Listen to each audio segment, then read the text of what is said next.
श्री स्वामी समर्थ। देव म्हणजे अपार शक्ती, करुणा आणि कृपेचा स्तोत्र।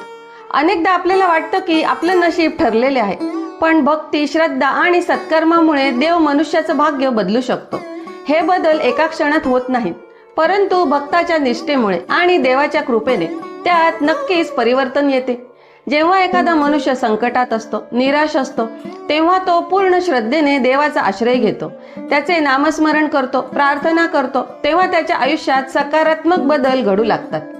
देव मनुष्यास योग्य संधी, योग्य मार्गदर्शन आणि योग्य लोकांच्या संपर्कात आणतो। हाच बदल त्याच्या भाग्यातील मुख्य वळण ठरतो। देवाच्या कृपेने मनुष्याचे मन सकारात्मक बनते, तो आत्मविश्वासाने जीवनात पुढे जातो, कर्मही सुधारतात आणि जेव्हा चांगले कर्म निर्माण होतात तेव्हा नशीबही अनुकूल बनते।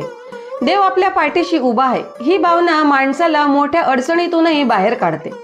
शास्त्रामध्ये सांगितलं आहे, दैवहीनम न पश्यन्ति देवम, म्हणजे ज्यांचं दैव खराब आहे ते देवाकडे पाहू शकतात, कारण देव स्वतः त्यांच्या नशिबाचा भाग बदलतो।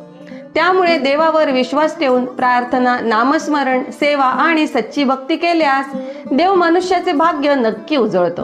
हे परिवर्तन हळूहळू घडते, पण ते अमूल्य आणि चिरकाल टिकणारे असते। श्री स्वामी समर्थ।